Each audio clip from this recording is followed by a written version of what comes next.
রাজধানীমুখী মানুষের স্রোত এখন বাস, ট্রেন, লঞ্চে। ট্রেনের শিডিউল বিপর্যয় আর ভিড়ের দুর্ভোগ নিয়েই ফিরছেন নগরবাসী। ট্রেনের তুলনায় বাসে দুর্ভোগ কম হলেও শনিবার ভিড় বাড়তে পারে এমন আশঙ্কা রাজধানীতে ফেরা মানুষের। সঞ্জয় চাকির রিপোর্ট। দিনাজপুর থেকে বৃহস্পতিবার রাত 9:15টার দিকে ঢাকার পথে ছাড়ার কথা ছিল এই ট্রেন, কিন্তু সেখান থেকেই ছেড়েছে 3 ঘন্টা দেরি। লেট ছিল, 3 ঘন্টা লেট ছিল। আপনার 9:20-এর গাড়ি 12:30টায় ছাড়ছে। ঢাকায় এসে পৌঁছুতে আরো দেরি। ট্রেনটা হচ্ছে কি এত লোড হয়েছে, সেজন্য ট্রেন চালাইতেই পারে না। গরুর গাড়িও এত স্লো চালায় না। তো মানুষ ছিল, এত গরম ছিল, বসতে পারতেছিলেন না, কিছু না। ভাবছি হয়তো বা ঢাকা দেখা হবে না। আমার সিট থেকে আমাকে উঠাই দিচ্ছে, বলতেছে এই এখানে আমার টিকিটের নাম্বার এটা আমার সিটও। একটা টিকিটে একটা সিটে আপনার 10 জন মানুষ, আপনি কাকে বসতে দিবেন? যারা লাইন ধরে কষ্ট করে টিকিট কেটেছিলেন সিটে বসে ঢাকায় ফিরবেন বলে, তাদের অনেকেরই সে আশা পূরণ হয়নি, বরং সীমাহীন দুর্ভোগ পোহাতে হয়েছে ট্রেনের কামরায়। টিকিট ছাড়া উঠাইছে, টিকিট দিয়ে উঠাইছে, আমরা মানুষের মাথার উপরে মানুষ পা রাখছে, এরকম অবস্থা। টিকিট নিচ্ছি কিন্তু সিটে বসতে পারি নাই। দাঁড়ানো, পুরাটা দাঁড়ানো, অনেক ভিড়। টিকিট কেটে বসতে পারি নাই, কষ্ট করছি। বসারও জায়গা ছিল না, আমরা দাঁড়ায় আসছি। লাইনে ধরে আমি টিকিট কেটে আসছি, তারাও সিট পায় নাই। আচ্ছা, অন্য লোক এসে ভরে গেছে। চট্টগ্রাম বা সিলেট থেকে ছেড়ে আসা ট্রেনও ফিরেছে দেরিতে। বছরে 2বার করেই যাই, মেইনলি ঈদটা আমাদের টার্গেট থাকে। এটা ভালো কেটেছে, সবার সঙ্গে আনন্দে ঈদ করেছে। তবে ট্রেনের এই দুরবস্থা ছিল না সড়ক পথে। মোটামুটি যানজট মুক্ত সড়কে ঢাকায় ফিরেছেন বাসের যাত্রী। আগামীকালকে আরো ভিড় হতে পারে এই চিন্তা করে কে বাচ্চাটা নিয়ে চলে আসলাম। আজকেই তো 3 জনের জায়গায় 2 সিট পেয়েছি। ঢাকায় ফেরা যাত্রীর চাপ শনিবার আরো বাড়বে। ট্রেন, সড়ক ও লঞ্চ পথের ব্যবস্থাপনা আরো জোরদার করার আহ্বান জানিয়েছেন যাত্রীরা। রেলমন্ত্রীকে বলবেন যে এই সমস্যাগুলো সমাধানগুলো যেন সে করে। সঞ্জয় চাকি, চ্যানেল আই, ঢাকা।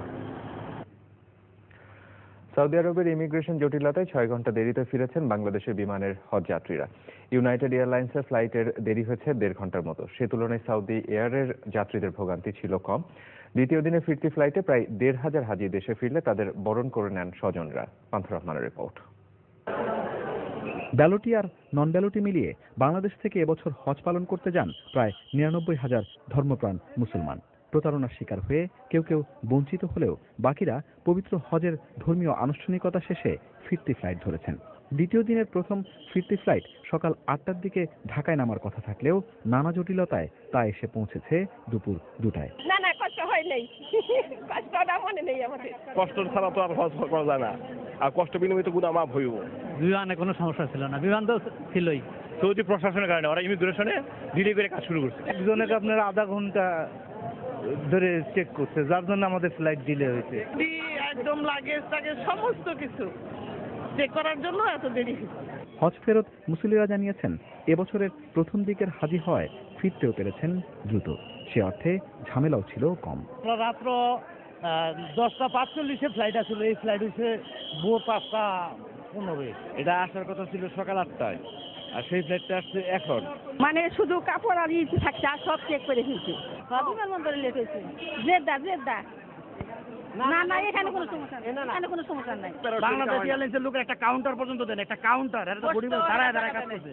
হাজিরা বলেছেন জেদ্দা এয়ারপোর্টে বাংলাদেশ বিমান কিংবা সরকারের প্রতিনিধি থাকলে সেখান থেকে তাদের ফেরার সময়ের জটিলতাটুকু কমত। পান্থর রহমান, চ্যানেল আই, ঢাকা। পবিত্র হজ ব্রত পালন শেষে দেশে ফিরেছেন রাষ্ট্রপতি মোহাম্মদ আব্দুল হামিদ। বাংলাদেশ বিমানের একটি ফ্লাইটে রাত 9:15টায় রাষ্ট্রপতি হযরত শাহজালাল আন্তর্জাতিক বিমানবন্দরে পৌঁছান। মন্ত্রিসভার সদস্য, বিভিন্ন দেশের কূটনীতিক, সামরিক ও বেসামরিক ঊর্ধ্বতন কর্মকর্তারা তাকে স্বাগত। 30 সেপ্টেম্বর পবিত্র হজ পালন করতে সৌদি আরব রাষ্ট্রপতি।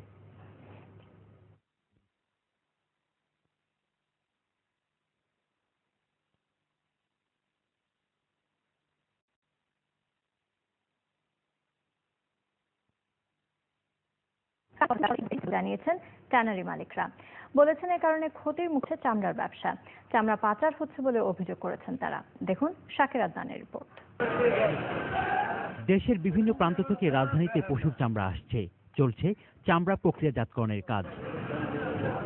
চামড়ার আকার সম্পর্কে ধারণা না থাকায় মৌসুমী ব্যবসায়ীরা বেশি দামে কোরবানি পশু চামড়া কিনছেন বলে দাবি ট্যানারি মালিকদের। এর সঙ্গে সরকারের ঠিক করে দেওয়া দামের মিল না থাকায় তারা তা বেশি দামে কিনতে পারছেন না। মৌসুমি যারা ওই বর্তমানে ব্যবসা করে নামছে এরা ধরনের চামড়া কিছু বুঝে না, যে চামড়া 2000 দাম না ওইটা 3000 3500 দিয়ে কিনে নিচ্ছে, দিয়ে এগুলা বিক্রি করতে আনছে ধরনের যারা শিপারকও কাছে। এখন ওদের কাছে বলতেছে যে আমি 3500 টাকা দিয়ে চামড়া কিনে নিচ্ছি, আমারে কত দিবেন, তো ওরা বলে 2500, তো এই লসের ভাগে ওরাও পড়ে। কিন্তু আমরা ইচ্ছা করলে মৌসুমি ব্যবসায় দাম আমরা দিতে পারবো না, আমাদের লেভেল থেকেই চলতে হবে। ট্যানারি মালিকরা বলছেন, আন্তর্জাতিক বাজারে বাংলাদেশের চামড়ার চাহিদা থাকলেও ট্যানারি শিল্প এলাকা সাভারে স্থানান্তর এবং পরিবেশ ইস্যুতে জুলাই থেকেই 15 থেকে 20% কম দামে চামড়া রপ্তানি করতে হচ্ছে। এভাবে চলতে থাকে তাহলে তো আমি আগামী বছর চামড়া আমার মনে হয় এইভাবে আমি এক্সপোর্ট করা খুব কঠিন হয়ে যাবে আমার জন্য।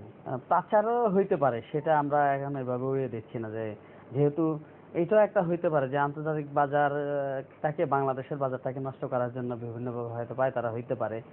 চামড়া কেনার আগে সে সম্পর্কে মৌসুমি ব্যবসায়ীদের ভালো ধারণা অর্জনের পরামর্শ ট্যানারি মালিকদের।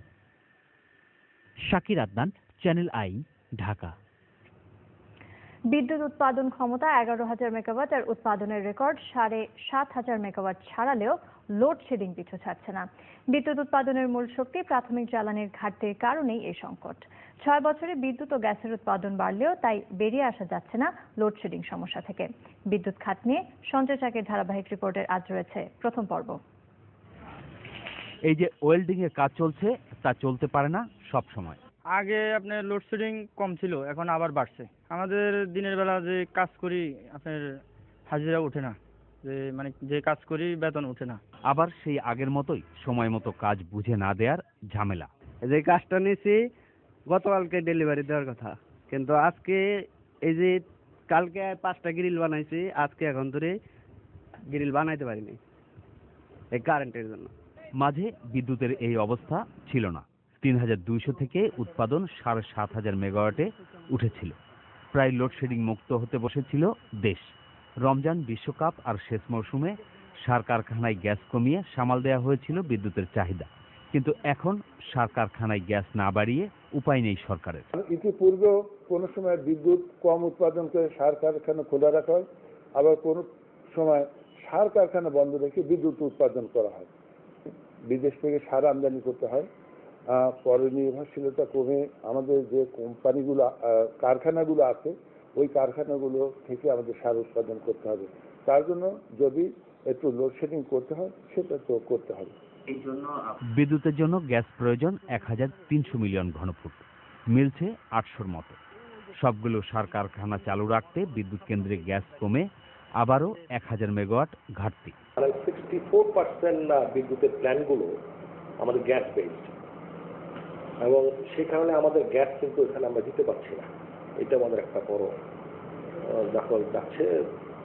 আমাদের বিভ্রাটটা বিদ্যুৎ এই কারণে হচ্ছে। আমরা গ্যাসগুলোকে আমরা কিছুটা ডাইভার্ট করেছি আমাদের সার কারখানাগুলোতে, বিভিন্ন বেশ কিছু অঞ্চলে শহর সহ বেশ অঞ্চলে কিছুটা বিদ্যুৎ বিভ্রাট যাচ্ছে। তবে আমি বলবো এটা সাময়িক।